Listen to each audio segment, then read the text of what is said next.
Nice, thank you. Well, welcome everybody. I know folks will continue to join in. Welcome to our monthly War on Youth meeting. My name is Nadia, and today, just before we get into what we have for today, just a couple of logistics. The meeting is recorded. That's just so basically folks can access it later and and learn later, as well as the chat. The chat is open, so feel free to introduce yourself and anything you'd like to share, your gender pronouns, what brought you here today. And yeah, and I think that's pretty much it. We do have folks on the mute button, just our history of being Zoom bombed, but we really appreciate what folks have to say. So if you do want to say anything, if you want us to pause and answer any questions, just feel free to put the raise hand button, and we're happy to get that started. So yeah, just before and just shout out to that really cool flyer with the burning vote ballot box. Yeah, that was pretty dope, Matios. So I just wanted to shout that out. I really liked it. And that's part of what we're going to be looking at today. For lack of better words, how fucked up City Hall is.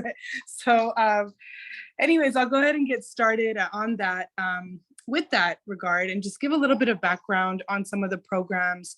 And then I'll pass it on to Matios to kind of give us just a larger landscape of City Hall and kind of what, as many of us know. And again, any folks feel free to also chime in on that. I'm sure folks have their own experience and understanding and knowledge of that too.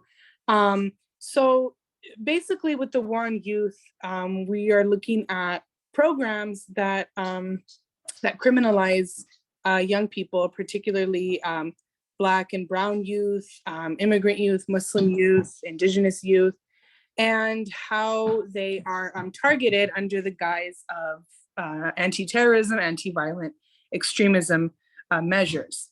We know youth have been targeted, and especially under the gang narrative for decades now. And so what we've seen is kind of this coming together of the anti-gang narrative along with the anti-terrorism, anti-violent extremism narrative. And within that, there's one of the programs we're fighting is CVE, Countering Violent Extremism. And this is a national program, which has started by the Department of Homeland Security, also incorporating the FBI, right? And then of course, local programs. So back in 2014, when LA became one of the pilot cities, along with Boston and Minneapolis, to implement CVE, right? And within that, then a couple years later, 2016 came out some guidelines called Preventing Violent Extremism through the FBI. And essentially those guidelines, those specific ones target young people, right? Naming behaviors as suspicious, such as being too much into your culture, expressing anger and frustration, being in poverty, being a migrant. So essentially naming all of these things as potential indicators that a young person will become a violent extremist or a terrorist, right? And then of course the larger CVE program with similar indicators, right? And so now kind of bringing it more to LA, LA basically, it's now been rebranded. This is one of the things we've been fighting against CVE, is how, the DHS has been constantly rebranding it as communities build, momentum and fight against it. One of the rebrandings it's now called as is TVTP, right? The whole alphabet soup. So Targeted Violence and Terrorism Prevention. And within TVTP, then LAPD has a program called PATH, which is providing alternatives to hinder extremism. And that essentially is bringing together mental health, the gang units, right, the police, and also creating a team of informants with educators, counselors, to basically snitch on our students, right? And so, so a few years back, we had beat a grant for $425,000 the mayor was really forced to reject this grant. Communities came out really strong. The youth came out really strong against it at City Hall. Of course, we know it was not done because the mayor wanted to. He was forced to, right?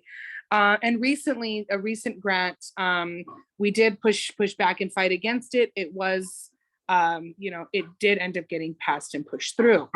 So, we know that, community pressure does matter against City Hall. I know Matios is going to share about that as well. But we also don't expect them because we know they don't serve us, right? So yeah, I'll just go ahead and pause there and just want to see before I pass it over to Matios if there are any questions. I threw out a lot of names of different programs out there, so I'll go ahead and pause and see if any questions.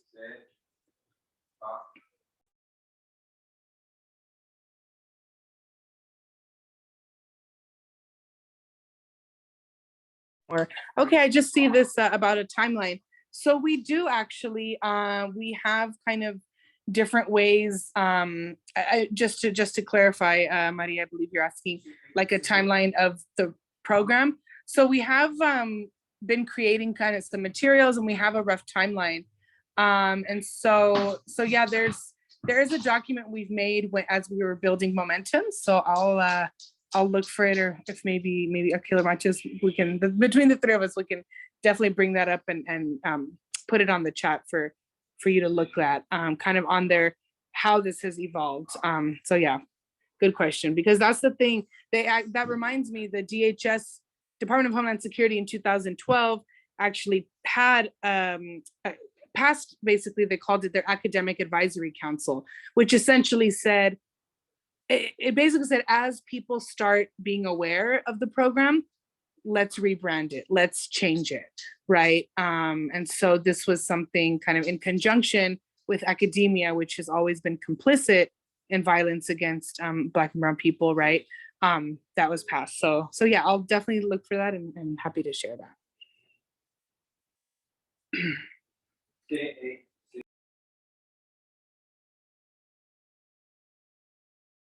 Yeah, cool, no problem. Any other questions? Any raised hands, comments?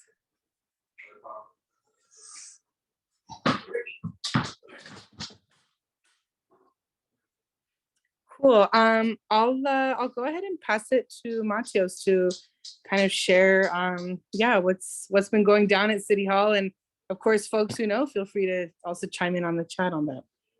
Thank you. Thank you, Nadia. Hey, folks, this is Matios speaking. I use he, him pronouns, also with the Stop LAPD Spying Coalition. And we are going to talk about our current fight at City Hall. I think Meraki is going to talk about that too. The Black Alliance for Just Immigration has been leading that work alongside with us. And then Meraki is also a coordinating team member here, Stop LAPD Spying. But, we at the coalition, along with our partners at LA Can, I think, were immediately fighting this impulse to isolate this. Does everybody know what started, like what's going on in City Hall? Everybody knows about the recording that was leaked. Yeah, okay. Folks are shaking their heads. Yes, just because it has been a few weeks and that's a lot of news cycles. I'll go over it real quick, but there was a leaked recording of Ron Herrera, who leads the LA County Federation of Labor, Kevin De León, Gil Cedillo, and Nuri Martinez, who are all, well, Nuri Martinez has resigned since, but we're all city council members, just saying some really hateful shit in a closed door meeting they were having. Some very like anti-Black language, anti-Indigenous, homophobic, and folks were understandably very upset by this, right? And so what we saw in response to that was this clear pushback and fight against that language, right? But we also saw an impulse to isolate all these horrible things, this anti-Blackness, this anti-indigeneity, to these individuals and to this one instance, right? And we at the coalition, I think, and our partners view the entire system is embodying this one instance, right?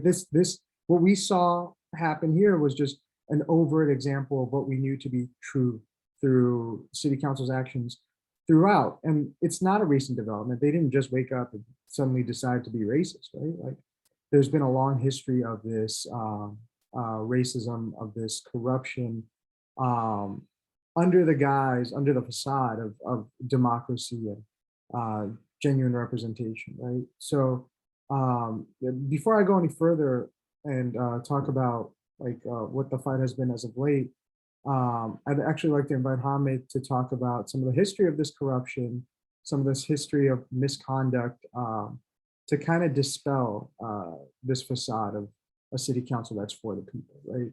That's ever been for the people. So, but before we get there, do folks have any? Actually, we'll save the questions for later. Yeah, I'm going to give it to Hamid. Hamid, if you wouldn't mind giving folks some background, some history. Get the old guy to share the history. So, hey everybody, greetings. My name is Hamid. I go by he, him. That's Stop LAPD Spying Coalition. Welcome to our second Tuesday of the month webinar. I think in order to speak about City Hall corruption, we need to really ground ourselves at the very basic foundation of the City Hall is a corrupt incident to begin with. And then most recently, one of a very awesome, really nice, both scholar, activist, and organizer passed away, Mike Davis. And Mike Davis has really mapped out the history of corruption and violence, and particularly political corruption and violence, and then even more particularly the structural corruption and violence that is the governance of the city of Los Angeles for at least about over 170 years or so, however long it's been incorporated. But rather than going through all of that history, about the history of the Mulhollands and the history of all of these families that basically made Los Angeles what we are, which was about development of land, and which was about just control of land. More, to talk about the corruption in City Hall, it's also important that we look at the whole governance of the city itself. That it's not just the corruption of council members, and which then we can start talking about that while these tapes were leaked about Nuri Martinez and Gil Cedillo and Kevin De León as city council members, and Ron Herrera, who was the president of the Los Angeles County Federation of Labor, an extremely, extremely powerful organization, which is a kingmaker, which basically decides that who's going to be elected, and because they have a lot of base, and then they really mobilize people. So this is a very prized endorsement that is being sought after. So that by itself is fundamentally corrupt to begin with. That how this thing operates and how special interests work. And yes, obviously we all support, and we are part of the labor movement too, but how politics works becomes really crucial. Going back even just the last 4 or 5 years, what we have seen is sitting council members who are now in jail. We see Mitch Englander, which was a pay-for-play program about land and development and all of that. Then we see Jose Vizar, again, who is now getting ready to be going to jail. Same thing, pay to play. Then we see Mark Ridley Thomas, who took a $100,000 bribe for funneling money towards USC, a private institution, towards that thing, just in the taking, basically just taking a whole lot of money, being in a position of power where they have control over a lot of cities' resources and assets, just to move them in a particular direction. And then obviously, when we look at the mayor's office itself, what we have seen is the whole thing with how sexual harassment with Mayor Garcetti's office, those investigations have been going on, where one of his senior consultants, where Ron Jacobs, has been under very sharp scrutiny, and this has also led to the delay of his appointment as an ambassador to India under the Biden administration, and that's been going on as well. And then Mayor's own chief of staff, Ana Guerrero, who again, in private conversation and in social media, talk about social media monitoring and social media surveillance, was making comments about, disparaging comments about, people who've been organizing. I mean, calling Dolores Huerta a jealous old lady and making extremely disparaging comments about a lot of different people. And then, when we move into then looking at the other parts of the mayor's office as well, a former deputy mayor, Raymond Chan, who's facing charges, whose whole focus was economic development, or taking indirect bribes from the city as well. And then we start looking at the other departments in the city. For example, a very powerful department, the Los Angeles Water and DWP, Department of Water and Power. And in that, we see the executive director there, whose name is David Wright, who took bribes from a private company which had contracts for moving contracts in that direction, to the extent that he was even promised that when he retires, he's going to get like $1 million a year salary and get a job there and get a Mercedes-Benz as well. In that case, that one of a very senior, the chief of the litigation department of the LA City Attorney, Thomas Peters, was also a part of this whole orchestrated payoff that was going on. So in essence, one can go on and on and on, but this is when we talk about that the whole damn system is guilty as hell and the whole, thing is so deeply corrupt. This is where it's going on. The other piece I just want to say is people who have not been busted, but they have taken campaign donation by people who have been busted and who are in jail. Another developer, León, Leung, I believe this is how they spell their name.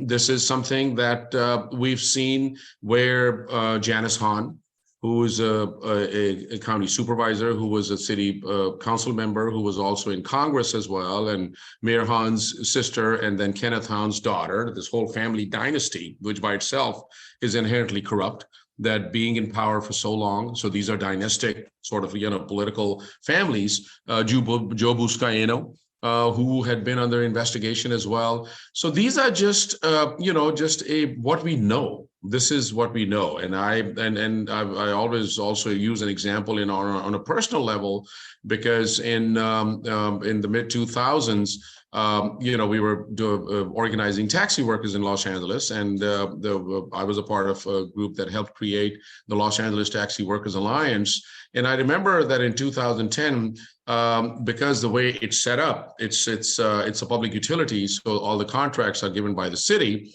and everything is up for renewal at the end of 2010. And we were just just regular organizers and fighting back. And we had gained a lot of ground. We had surrounded the city hall with 200 taxis one time, and the workers would come, and really kind of with a lot of momentum. But at the end of the day, money and pay for play worked, because what we found was that the taxi companies had hired lobbyists, and that year through the pay, as they have to declare, the taxi companies were the second or the third highest lobbyist fees in the city of Los Angeles, close to about over $800,000 they had paid lobbyists to go and lobby city council members. So I think, in a sense, when we think of corruption, we have to really kind of just broaden our understanding and our sort of fight as well, that it's not only, because it's business as usual, as we've been saying in City Hall every day, every time we're there, that it's conspiracies, it's corruption, it's briberies, it's backdoor deals, it's special interest, just on and on and on.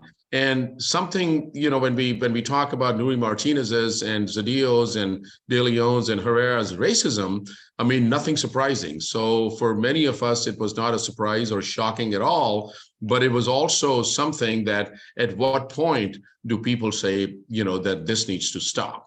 And I think that's basically what we've been doing. And I'm going to pass it back to Matios and Meraki to talk about that, what kind of actions are being taken. But, that's some of the background of the corruption and the conspiracies in City Hall, Matios.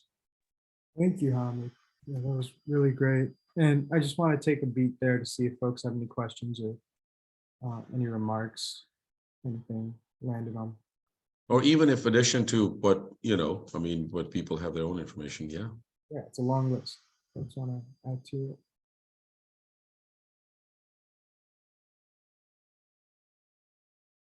Okay, well, yeah, if folks feel inclined to add anything or have any questions, feel free to drop it in the chat. And I think just listening to Hamid talk, um, I get the sense that some folks might get the impulse to say, well, those are the bad council members, right? But, here in LA, a certain flank of, I guess, progressives do boast having some council members that are on our side, right? And so I'm wondering, Akil, if you could talk a little bit about like how certain quote unquote progressive council members have maybe voted in the past. Have they adequately represented the people's interests? Have they, yeah, I just want to touch on that.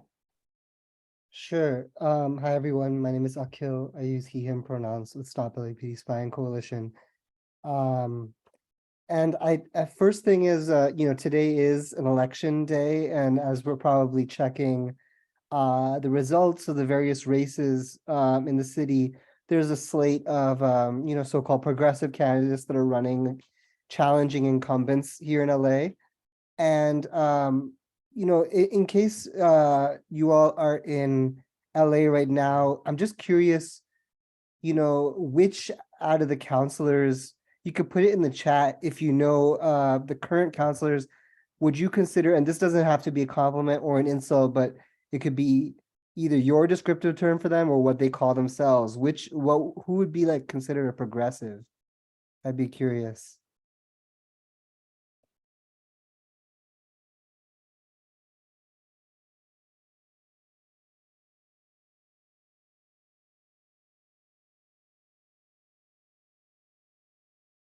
I know it's also local politics, so people might not even. Oh, okay, yes, running for office. We have Ulysses running for office. Anybody? How about out of the current slate? Because the current slate. The current people in office, because those are the people we can. Oh, she's elected. I'm sorry, but she's not participating in meetings yet. She hasn't voted yet. I'm sorry, right? So I'm talking about people who have voted. I'll tell you from my end, the three that seem to be billed as progressives are Nithya Raman, Mike Bonin, and MHD, Marquise Harris Dawson. Is that a different list for other people?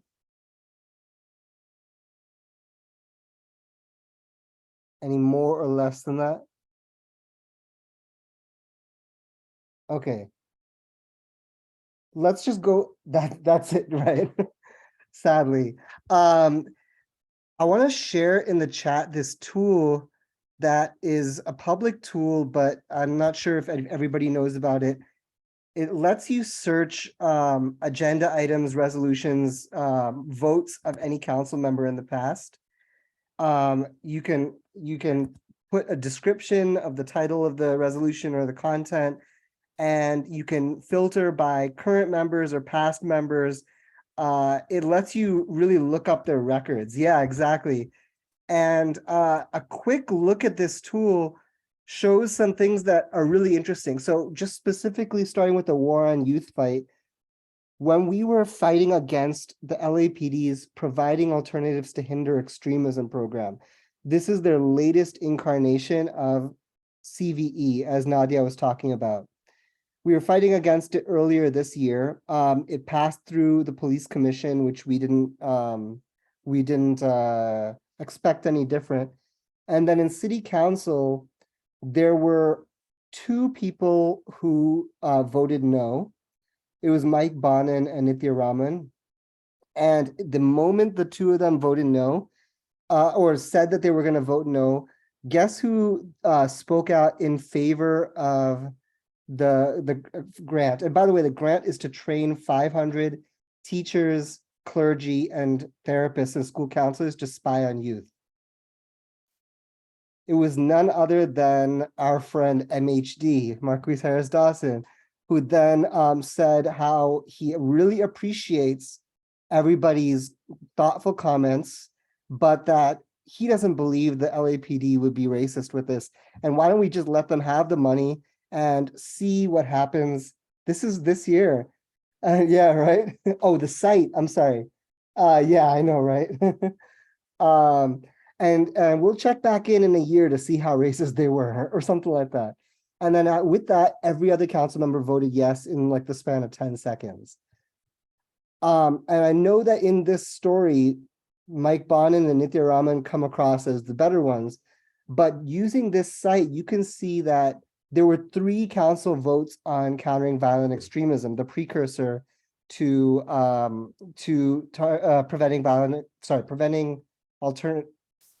providing alternatives to hinder extremism, or LAPD PATH. This was actually the program where PATH was created in CVE, and Mike Bonin voted yes all 3 times. So he only started voting no when he already knew he was not running for re-election. Not only that, but if you look up a similar program called the CSP program, Community Safety Partnership, this is a counterinsurgency program that embeds cops within housing, right, Maraki, within parks and within housing projects, specifically looking for cops that have battle experience in the war on terror. This program, Nithya Raman and Mike Bonin have both voted yes for it consistently. So what we see is that when it comes to policing, there is an almost always unanimous consensus. And when it is not unanimous, the most that it accomplishes is 2 no's and 11 yeses, or 2 no's and the rest are unanimous. In other words, there is just the flimsiest appearance of actual concern for constituents. Also, one other thing about that process is there was almost, I think in the entire time, there's only 1 public comment in favor of the program, and every other public comment was against it. So obviously clear disregard for the constituents' wishes. So keeping that in mind, and then I think that, and also you can look in this tool to see every time they voted on money for the LAPD, and just check to see how the progressives voted in those. But there are 2 other venues where we want to look at these so-called progressives and look at sort of the city council as a whole. And for that, Maraki and Fatima can take it. One is specifically on, the break the quorum activism, and the second is on their role in Zionism and their support for Zionism. So I don't know if I should pass it back to Matius or should pass it to Maraki. Yeah, okay. I'm happy to talk a little bit about it. Yeah, hey y'all, my name is Maraki or Maraki. I use she, they pronouns with the Stop LAPD Spying Coalition and Baji, Black Alliance for Just Immigration. So yeah, we have been really targeting these council members, particularly the so-called progressive council members, right? Because we know that they are perpetuating, right, this illegitimacy of the council, which I want to be clear, the council is illegitimate 365 days of the year, right? Like just because they were caught on camera or on audio saying what they said and plotting and scheming how they were, that doesn't, it doesn't change the fact that they all do this and they all do this throughout the year. And so, but we're just highlighting the fact that, this, it's unacceptable, right? For us to hear these words and have confirmed what we've been saying all this time is something that needs to be brought to light. And we're holding these other so-called progressive council members accountable for that reason, right? There's council members who ran on policies and platforms that a lot of grassroots community members supported them to get them to where they're at now, to get them to their city council seats. So for them to turn their backs on us in the ways that they have through the policies that they've been passing, like Akil was just saying, but also to just turn their backs on us in a time like this, where it's so clearly a divide between moral rightness and moral wrongness, is just unacceptable. So we've been calling for council members to break the quorum. We've been showing up at every city council meeting that's happened, since the audio tapes were leaked and calling for the resignations of Kevin De León and Gil Cedillo. And for a while, council members didn't even want to acknowledge that Cedillo and KDL should resign, right? And I think even Nuri at the time, Nuri hadn't even resigned yet. So a lot of what we were doing was also, calling on them to say and echo what the public had already been demanding and saying. And so now what we're doing is putting our main focus on these progressive progressive council members, and telling them that they need to do what they say that they've been doing. We secretly know, we very well know that they haven't been standing with the people in the past, but that they need to put, their words into action. They need to be able to demand the resignations. They need to be beyond demanding resignations, breaking quorum until those resignations happen. There's no meetings that should be taking place. There's no policies that should be moving forward. There are no past policies that should be continuing, knowing that those council members were, thinking and plotting in that way for the destruction of our communities, right? And so we're demanding that council members break quorum and not attend meetings, so that the KDL and Cedillo are forced to resign, right? They should be having these tough conversations with their peers. They should be the ones pressuring them to get off. Why is this on the shoulders and the backs of the people to do, right? And so that's part of why we've been pushing these main progressive council members like Nithya Raman, like Mike Bonin, whose son they were talking about on the recording. It's the most abominable part about his negligence, really, is they were talking about your son. These meetings should be done, which is a chant someone came up with, right? I think it was Sheila. But the point is that, from Marquise Harris Darson, from Price, right? Curran Price to Nithya Raman, all of these so-called progressive council members who think that they can, try and talk to the people one-on-one and have their special backdoor meetings with community leaders. That's not how this works. Community leaders have already said what we want to have happen, and we're calling on y'all, right? We're calling on y'all and other community individuals and leaders to join us and to really help us out and be there in person, because they have been trying every tactic left and right to silence us as the people, right? They have been coming up with rules of decorum, deciding when and where to enforce them and who to enforce them on. They have been using the state, using the police to criminalize us and to push us out of these meetings. And they have used the people as well, right? They've used union workers to come in. They've used pastors. They've used, media to come and, make us out to be these people who are just not trying to let the city move forward. There's some truth to that. We don't want the city to move forward because of what is, because of what they're doing. We want to be able to move forward as a people, but not until we see resignations, not until we see policies being revisited and we see our demands being met. And so, I'll stop talking. But I just wanted to say that there's a very dire need for us as a community to really come together right now and to show up and show out where you can. If you can't be there in person, tell a friend who can be there in person, right? And have them bring their bodies. We need more people at City Council to really show them that it's not just 25 Black people behind a mirror that's supposedly speaking for the population, right? There's so many more of us out here who are making these demands. And so, Okay, I will stop right there and just say, show solidarity, come through every Tuesday, Wednesday, and Friday at 9 a.m. at City Hall, the entrance on Main Street.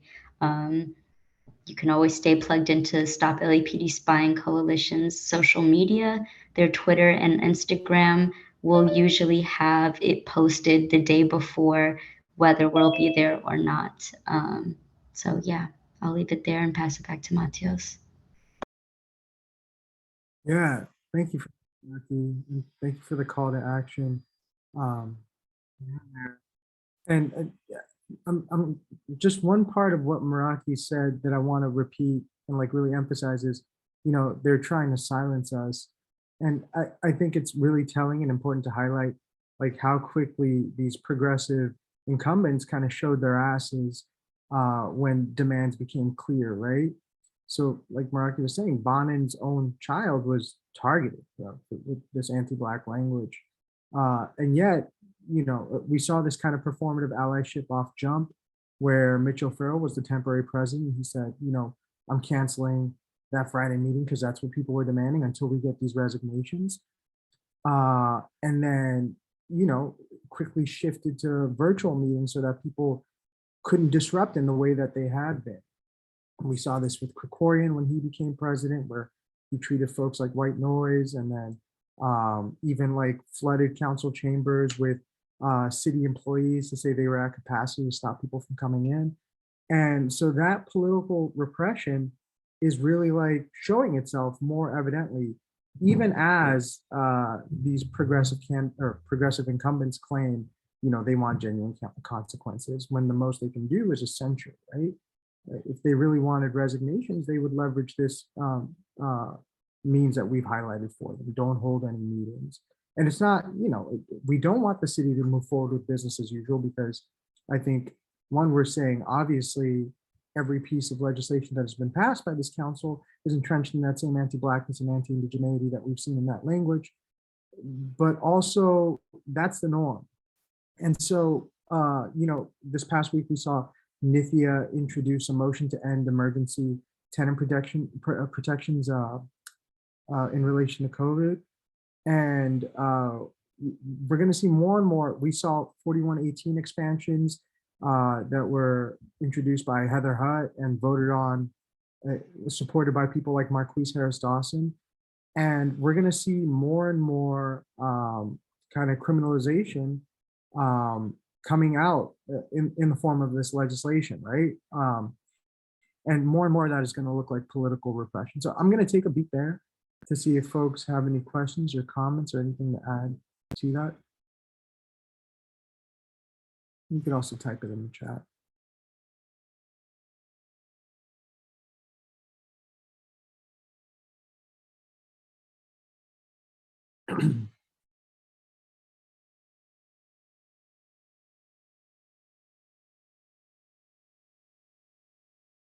Okay. Well, cool. Yeah. So, you know, we talked about kind of this political repression, the silencing of voices, and this criminalization coming out of city council. One such instance we saw of that was a motion Paul Koretz introduced and was passed in city council. And I think our dear homies at Palestinian Youth Movement, who co-lead this fight with us, are going to talk on that. So yeah, I'm gonna hand it off to Fatima or Janan. Rolling deep in the webinar today. I'm so grateful to have you all. So whomever wants to take it to educate us. Thank you so much, Matios. It's a pleasure to be with y'all. My name is Fatima. For those who aren't familiar with Palestinian Youth Movement, we're a grassroots collective of Palestinian and Arab youth fighting against Zionism here and for the liberation of our homelands from Zionism. We work closely with Stop LAPD Spying as it comes to the war on youth and our joint campaigns against surveillance.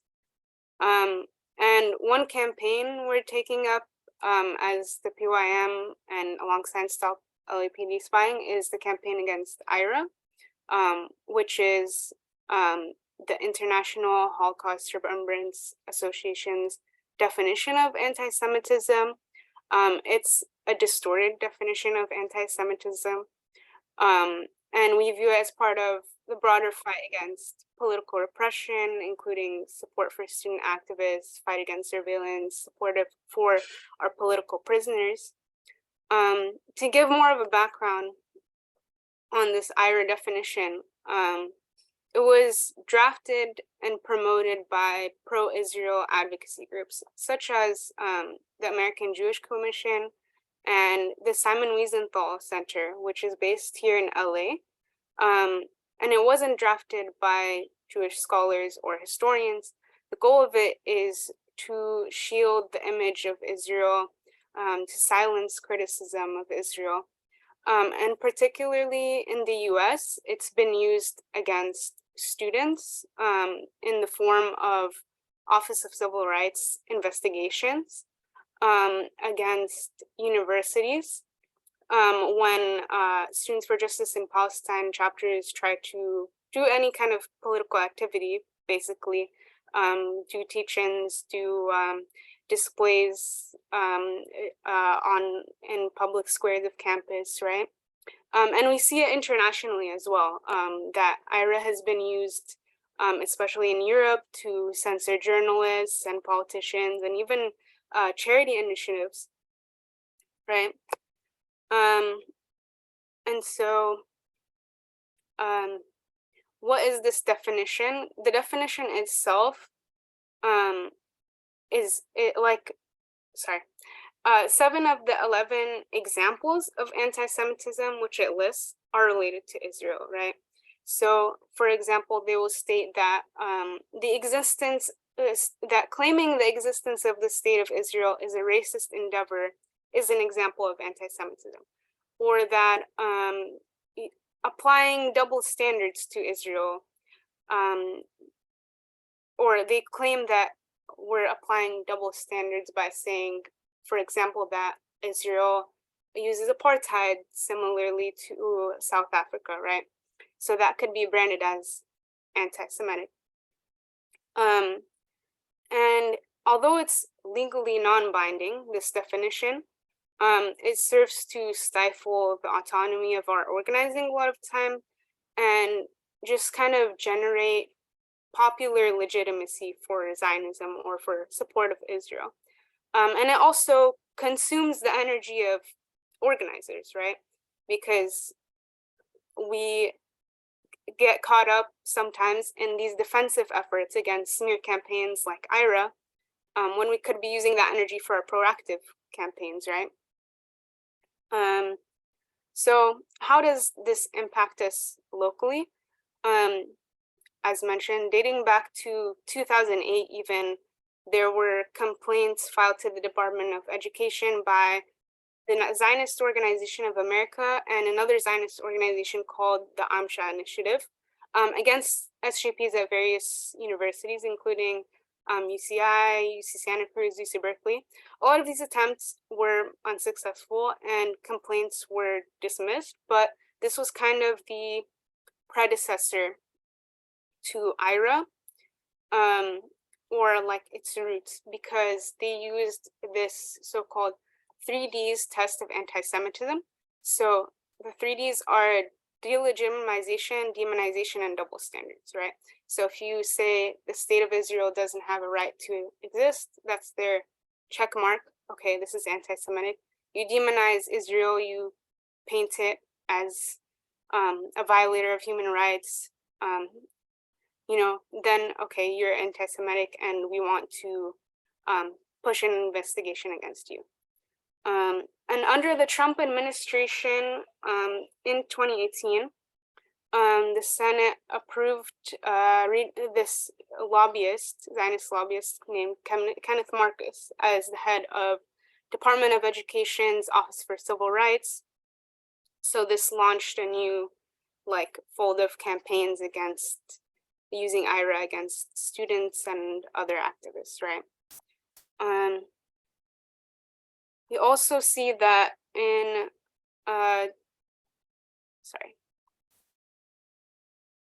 we also see that these same council members we were just talking about in 2018, Blumenfield, Bonin, Cedillo, Nuri, they all voted for this agenda item resolution to support canceling the National Students for Justice in Palestine conference at UCLA, right? So we know that there's been lots of like efforts in this timeline to censor free speech, and leading up to most recently, since September 2022, the IHRA definition of anti-Semitism has been heard and passed in 3 city council meetings: West Hollywood, Manhattan Beach, and Los Angeles. And we're seeing this pattern where even though there's a voting process, it seems like the decision is already made by the council members and it's unanimous. And they're, of course, not listening to public comment. You know, it's an anti-democratic institution.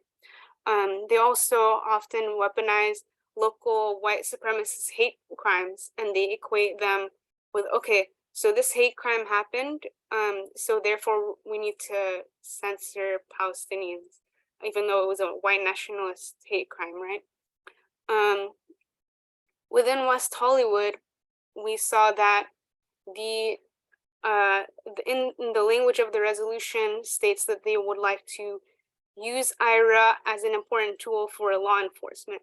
So even if it's legally non-binding, we could see a precedent for this being used to police and criminalize this.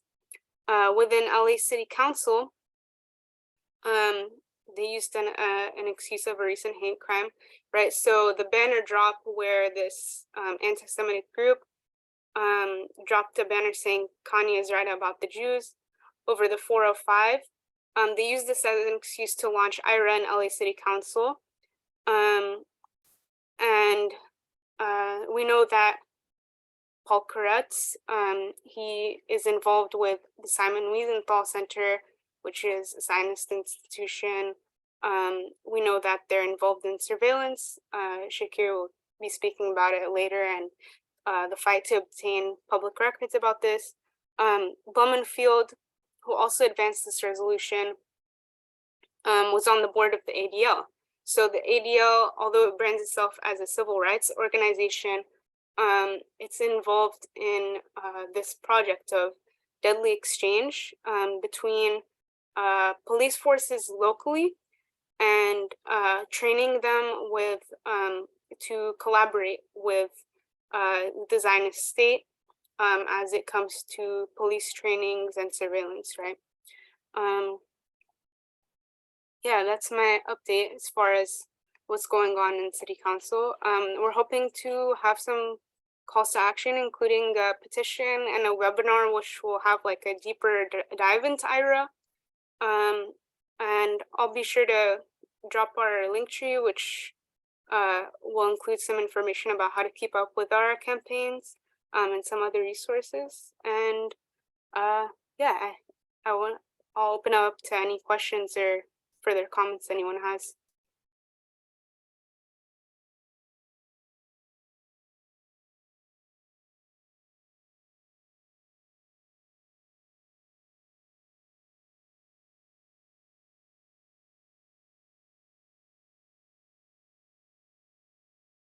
Cool.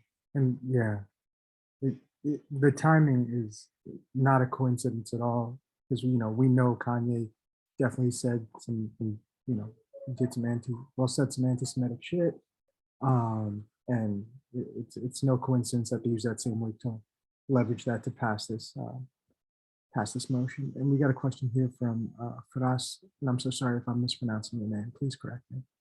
But go ahead and unmute. No, you're good, Matthias. Thank you. I appreciate you all for the space, and thank you, Fatima. I'm with the Palestinian Youth Movement, and I just wanted to add something onto what Fatima, correctly addressed in her talk. Just like in WeHo, I was one of the people that attended the city council, and we noticed that they reached that decision without even doing an official vote. in Manhattan Beach, what we noticed is that there were anonymous threats against Jewish people. We don't even know who did that, and they didn't. From the research, the online research that we didn't find any kind of, real investigation or any kind of like probe into who actually did these things. They were really chalk. There were messages written using chalk. And I just wanted to say something that what we noticed, or at least what I noticed, and this is sort of like my own observation, but I just noticed because we did a banner drop before that the event, the banner drop that Fatima mentioned. We did one just like a few days before, not on the 405, on a different freeway in downtown. And we also do, like, a lot of Palestinian or organizers do a lot of chalk events as well, or like use chalk to distribute Palestinian messages. So what I'm seeing is that there's also a co-optation of Palestinian tools of resistance out here, and they use it in such a way where it's being rightfully anti-Semitic, even though our approach obviously isn't. So I see like how they're co-opting these tools that we're coming up with and using them kind of against us. Like, look what these Palestinians are doing, like using those tools to frame us, kind of like, if that makes sense. I don't know if that was clear or not, but I'm just like, it's an observation that I felt the need to share. And I appreciate you all for your work. It's much needed for sure. Thank you.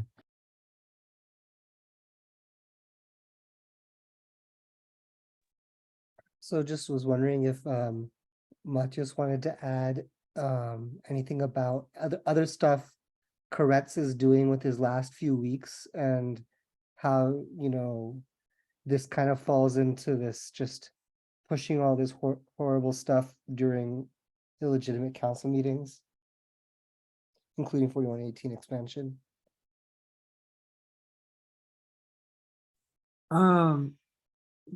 You want to talk about it, Akil? I feel like I just said it. Sorry. Yeah, basically Koretz is also using his time as a lame duck to also get a ton more money to the LAPD. I forgot exactly the amount.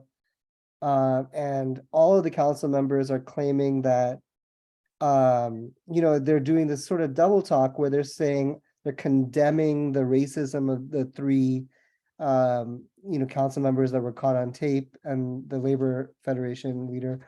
But at the same time, when they're saying that, the city needs us to continue doing its business, what are they using that business for?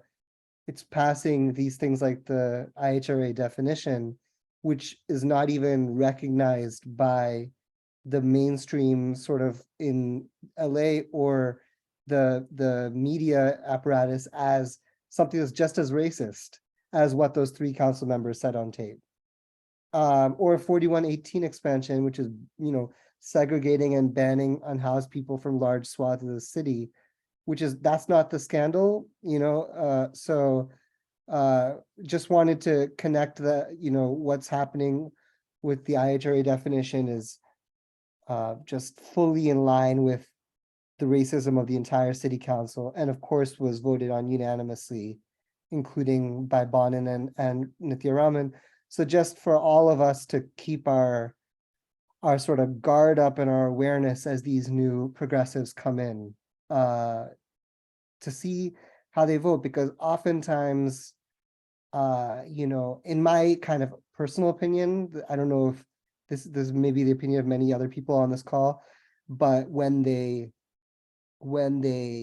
join in to sacrifice Palestine, that's kind of like an indicator that they're willing to sell out on other issues too. They're like kind of signaling that they're down to then vote for. It's like, yeah, that's my opinion, but yeah.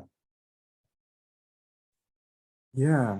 Thank you, Jamalet, in the chat for hanging out with us.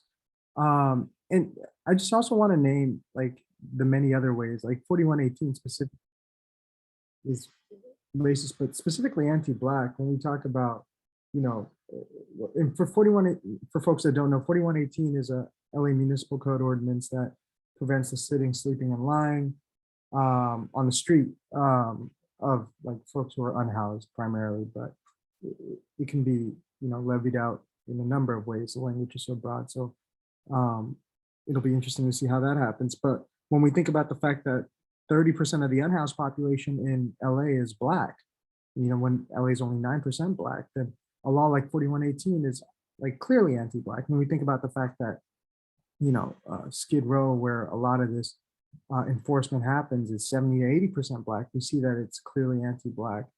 And even with motions like the implementation of this IHRA definition, I think one of the reasons it's appealing to Zionists and the like is the fact that it does legitimize Israel, right, through this language, but also because it is a tool of political repression. Black liberation has always moved in tandem with Palestinian liberation. So it's not just our Palestinian siblings they're going to come after. It's anybody who's fighting for, liberation, Black activists included.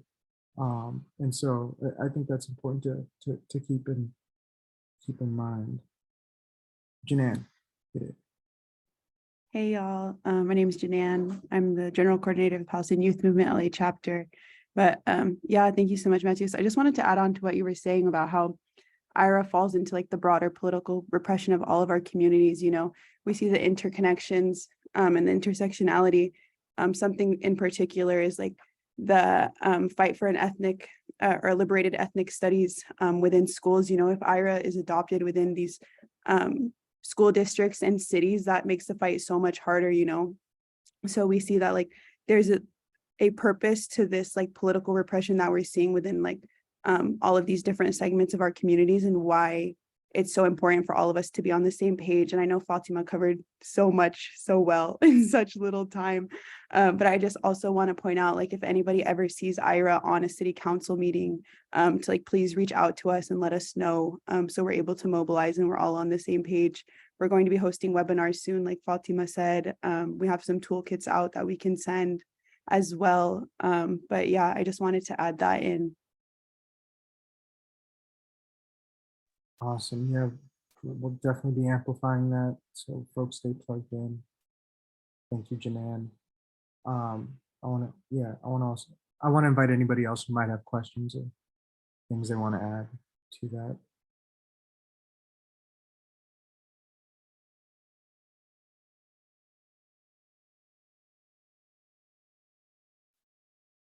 Okay, that was really great conversation. And thank you so much, Fatima, Janan, all our homies at PYM who are really leading this work and holding it down.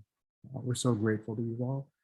And we can keep it pushing. So I think Fatima had talked about some of the, the litigation we've had going on with Paul Koretz. And so I'm going to invite Akil and Shakir to talk about that and a recent article that dropped about it from NOC.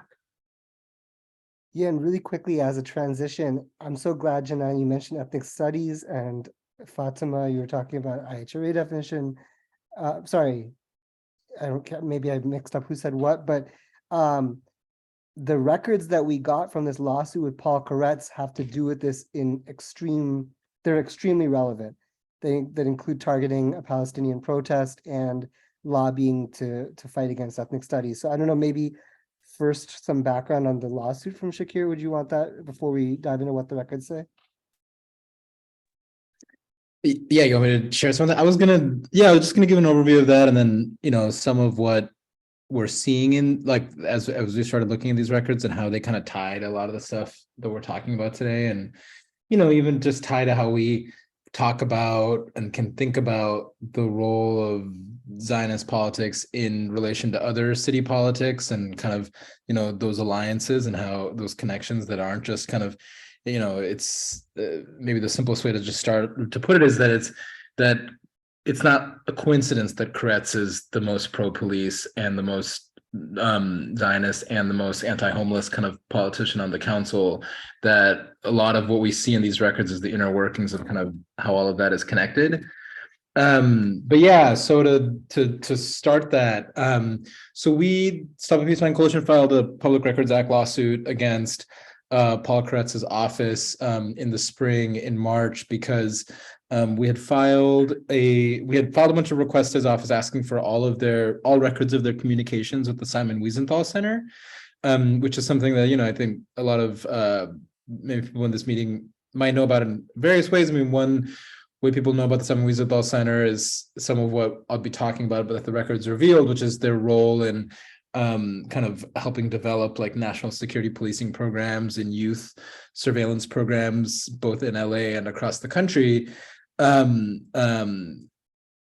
that's one. But more broadly, the Simon Wiesenthal Center runs the Museum of Tolerance on the West Side. That is a museum that's, at least in part, kind of features is about the Nazi Holocaust and as kind of has some programming around that, but has become this like place that kind of using that as the primary entry point is really a way of kind of sharing a lot of ultimately right-wing messaging and kind of repressive politics, both with regards to the oppression of Palestinians, as well as and the records kind of show a lot of this too, is like kind of excusing a lot of white supremacist politics and kind of and demonizing Black liberation politics and that kind of thing. So but the Simon Wiesenthal Center and the Museum of Tolerance kind of that is a lot of the business that they're in, but we don't, it's not that visible. And so we filed this lawsuit basically to kind of uncover communications between Koretz's office, expecting, we knew that both Koretz and Simon Wiesenthal Center had a big role in the advocacy around securing these against these preventing violent extremism grants to LA and LAPD and kind of the development of these programs. So we kind of wanted to see how all that worked. And so a couple of the things, or should I start? Because should I talk about kind of some of what we're getting from what the records show? Sure. Okay. So there's kind of a couple intersections we see, and they're kind of related to everything we've been talking about today. So first is we've see kind of their close collaboration in developing and securing these grants to fund kind of these youth radicalization, youth surveillance programs. The particular grant funding at issue here was funded by the Trump administration's Department of Homeland Security, and was part of this kind of these programs that we've been organizing against for years, but like kind of represent an evolution of how youth are criminalized and kind of treated into objects of suspicion based on their kind of political views, and in particular, using kind of risk assessment factors and stuff that sometimes are explicitly things like, if you're an immigrant, your kind of affinity for your immigrant identity or kind of your political leanings, those kinds of things, taking those like really political markers or just, factors of being a kid or being a teen and turning them into something that is treated as inherently suspicious or inherently risky. And so we see this as kind of the evolution of from previous tactics of gang policing, gang injunctions, of kind of risk assessments, and that's what these programs are. And so you see kind of like just as these programs are kind of always evolving in response to organizing and pressure, you see in the records that we got how after so Nadia had mentioned that we beat a grant that was coming to the city directly to fund some of these programs in LAPD. After we were able to fight those back, we see Paul Koretz's office and the Simon Wiesenthal Center working together to try to get that same grant, but to go directly to Simon Wiesenthal Center, as a nonprofit, to kind of do that same programming hosted privately there rather than in LAPD. So this is kind of another way you see, even when we kind of defeat a program in one way, like a sort of nonprofit or reformist institution in that way emerges to like kind of carry the work on. Likewise, we see a lot of there's a lot of stuff in the records about kind of like the office speaking really candidly about Black Lives Matter, the protests that happened in the uprising in 2020, as well as kind of like Black Lives Matter organizing and protests in other contexts. The Simon Wiesenthal Center had described BLM as like domestic terrorists. And Koretz had, you know, like we see these emails where they're talking about, oh, like BLM is going to appear in Beverlywood today for this protest and that protest, and kind of coordinating in that way. We also know that Koretz was one of the kind of main proponents of bringing the National Guard in during the 2020 uprising. So, you know, just as we see this kind of like casual and demonizing way in which they're talking about the uprising and protesters, the real consequences of that are what they're, you know, doing with their votes and all that. And yeah, Koretz, even just last week, we're talking about kind of what he's doing in his lame duck on his way out. Koretz, even just last week, gave $250,000 of his district's discretionary funding. Like that's kind of a pot of funding that each council district has that they can, you know, use towards different ends, directly to LAPD, saying that, you know, this is to fund more LAPD overtime and all that in my district. And he's done almost $1 million of that. Finally, another kind of category that we see is Simon Wiesenthal Centers, for example, sending photos of unhoused people that are living kind of near the Museum of Tolerance or you know, are have put up tents or are staying overnight somewhere nearby, and sending it to the Koretz office, simply saying, can you relocate these people? So just, you know, asking for the council member to, you know, use the police, use the power of the state to just relocate people who don't have another place to live and are choosing to and are you know, living on the street right there. Meanwhile, at the same time, we see Koretz again on the lame duck front.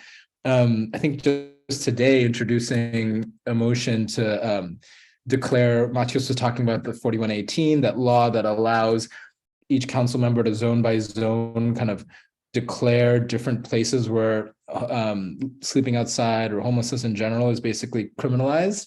And Koretz kind of announced or moved today to enact a whopping 17 of those in his district on his way out. And so I think that, you know, I think what's important to see in all this is kind of, you know, what these connections look like. And so specifically, part of what we see with 4118 is that it empowers, it makes the city's whole kind of approach to homelessness as based on like which constituents and sources of power and institutions have the most ear of the council and can kind of tell them, you know, I matter, I'm important, I'm voting for you or whatever, and I'm funding you, and so you need to get rid of people in this zone or that zone. And so, you know, it kind of increases the power of the kind of corruption and all that Hamid was talking about in the beginning, as now even dictating the specific block by block, neighborhood by neighborhood kind of enforcement of laws against to criminalize homelessness. And so, yeah, so I think all of those examples, like the kind of close collaboration on developing new policing programs, surveillance programs, close collaboration on kind of declaring BLM, declaring the protests as kind of terrorism and calling in the National Guard, calling on the Trump administration to declare BLM a terrorist group, kind of continuing to fund, you know, devoting as much funding as possible to LAPD, working closely with the police union, and this kind of criminalization of unhoused people. Those are a set of politics that happens to be, you know, kind of three of the main things that we're also organizing against, and kind of, you know, see all of our work right at the intersection of those three things. And right on the other side of this, you know, we have institutions like Koretz, the Simon Wiesenthal Center, and kind of a lot of like these constituencies as really, really representing an extreme of those politics. But, I think it's important to recognize that like that extreme isn't just, that's an extreme because there is a lot of connections between those politics, even on the kind of more, like Akil was saying earlier on, even in the more closer to the center or more, not at that extreme, that there are. And so, that's why even in all our politics, we need to kind of have close unity between the anti-Zionist politics, the anti-police politics, and the kind of the advocacy to protect unhoused people, recognizing that the people who are doing the most violence and damage on that, they are kind of united and see the ties between those issues on their front. And so, it's important also to be united on that on our side. And that's why I think that's some of what these records help reveal. Sorry, I talked a lot. I also just want to add a couple other things that the records had. One is that the Simon Wiesenthal Center and Paul Koretz's office were working with the LAPD to surveil a Palestinian Day of Rage protest in 2020. They were all coordinating, and seemed to be even a conversation before it because LAPD had been monitoring the protest through social media surveillance.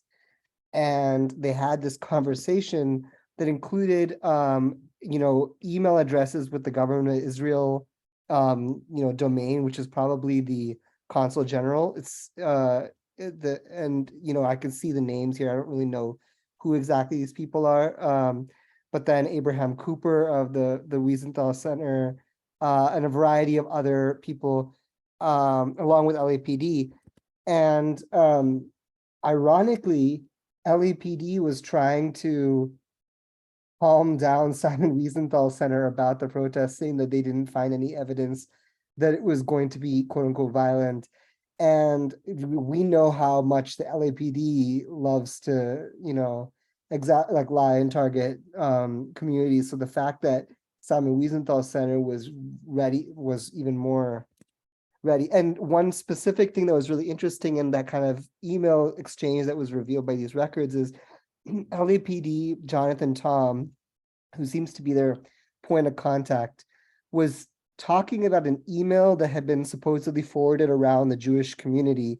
And the email said, quote, "Get ready for Wednesday. Got ammo? There's a quote, Day of Rage car caravan protest scheduled. I anticipate that it will be a drive through Jewish neighborhoods where they will be vandalizing the local businesses, shuls, and schools." So the idea that an email that went around, supposedly, allegedly, the Jewish community saying got ammo was something where the LAPD was just kind of like mildly discussing it with Simon Wiesenthal Center and saying, hey, there's no need for this. Meanwhile, the protest was treated as the threat, was treated as the danger. Shows the way that both of these institutions, their inherent racism. The other thing that the records showed is the way that Simon Wiesenthal Center specifically emailed a very one of the main staff members of Koretz, who they have a very close working relationship with, the same person they asked to relocate unhoused people. His name is Greg Martayan. And they emailed him about an ethnic studies resolution that was in LA School Board. And the email just said, "Can Paul get this pulled?" So you can see the level of their lobbying relationship. Greg Martayan actually emailed back like something like different jurisdiction, or we don't have so like he had to tell Simon Wiesenthal Center that they can't exactly do that because it's the school board and not the city council. But that's the level of their relationship, and just speaks to what Janan and Fatima were talking, and Feras were talking about earlier. Also, the one really funny thing about the records is when you were talking about the close collaboration on the PVE, Preventing Violent Extremism grant, the records revealed that Simon Wiesenthal Center wrote Koretz's letter of approval, word for word, and he just put his name on it. Or maybe his staffers just put his name on it. So yeah, it's and by the way, that program, just another specific example of their the combination of their anti-Blackness and their anti-Palestinianness. in other words, Zionism, is that they specifically say in the grant proposal for the Preventing Violent Extremism grant, which ran from 2018 to 2020, and which we still need to find out a lot more about. They specifically say that they're using their digital hate and terrorism database, which is kind of like Simon Wiesenthal Center's boutique version of Canary Mission, if people know Canary Mission. Although this one does try to portray itself as much more legitimate, because the majority of things on it are like neo-Nazis or white supremacists, etc. But it very tellingly has very key examples that show its true purpose, which is to conflate, real anti-Semitism, real Nazism, real white supremacy with movements for liberation. Because on the Simon Wiesenthal Center's own database, it lists multiple student groups for Palestine as examples of digital hate and terrorism, including the Chicago Students for Justice in Palestine and the NYU Students for Justice in Palestine. And not only that, but it includes BDS solidarity with Black Lives Matter as an example of digital hate and terrorism. And finally, it includes anti-police hashtags like hashtag Blue Lives Murder as examples of digital hate and terrorism. So that shows that, again, Simon Wiesenthal Center is, like their tweet calling anti-police protesters domestic terrorists, is trying to encode that within their own database of extremism and terrorism, which they're using to conduct their Preventing Violent Extremism programming. In fact, we know that the people who are listed on the grant proposal as running that PVE programs in LA schools, this is again in LAUSD schools, after communities rejected Preventing Violent Extremism. These were the very people who curated that database. Rick Eaton and I can't remember the other person's name, but the two of them are Simon Wiesenthal Center staff or employees who specifically worked on that database, and they were the ones leading the Preventing Violent Extremism programming in the schools. So all this stuff is stuff we get from the records. And just a quick reminder to everybody that we do have 2 regular research meetings every month and 1 working meeting. So we're, just to invite everybody to participate, we have the 2 research meetings are the 1st and 3rd Thursday at 5 p.m. 1st and 3rd Thursday at 5 p.m. So the next one is not next week, but the week after that. The working meeting, which is not just for research, but is kind of just for the whole campaign, is the 3rd Wednesday at 6 p.m. That's next week's Wednesday, a week from tomorrow at 6 p.m.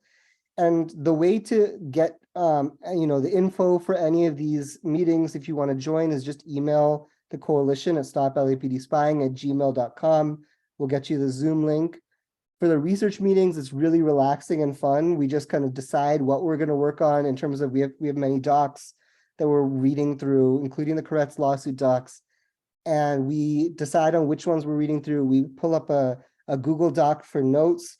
Everybody's writing on the same Google Doc, and we have a different, DJ each time. We just play some music and then reconvene at the end of an hour or so and share what we found in the docs. And we also use those as an opportunity to write new records requests. So if you've never written a records request before, that's a great opportunity to try.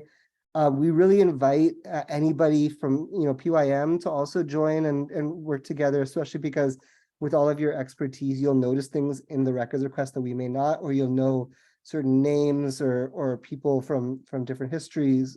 So just anybody who's on this call, or if you know somebody who likes doing research, please join. We're going to have a few big records dumps at the end of this month, at the beginning of next month. So end of November. It's a little holiday gift for us from the LAPD. And if they don't give us records, Shakir will come for them.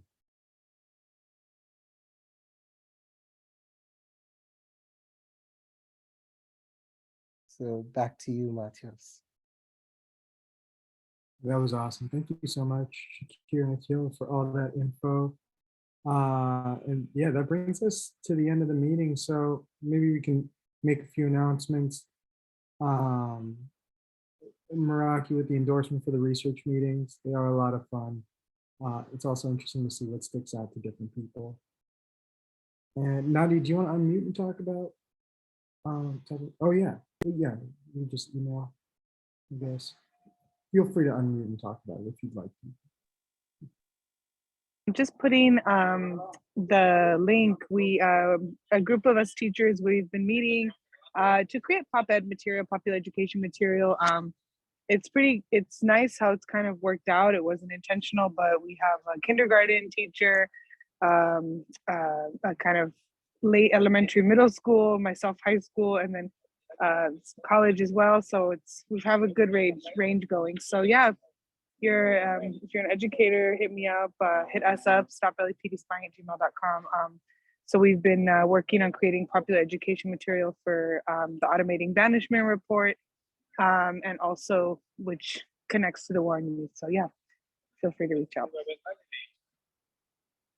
Yes, thank you, Nadia. And if you're trying to catch us offline, we have an in-person meeting next Tuesday, November 15th, where we're going to focus and build our social media surveillance fight.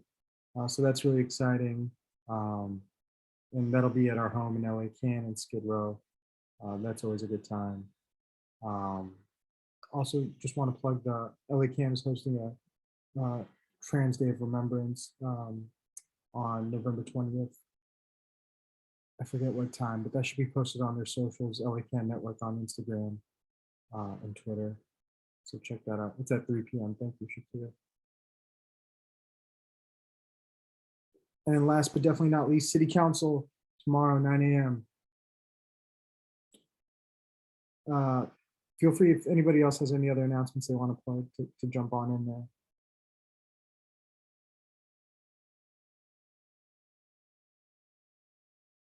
But if not, that's the meeting. Hopefully I'll see some of you in person next week, Tuesday. We're at the working group meeting next Wednesday at 6 o'clock. Thank you so much, Fatima, Janan, everybody else from PYM.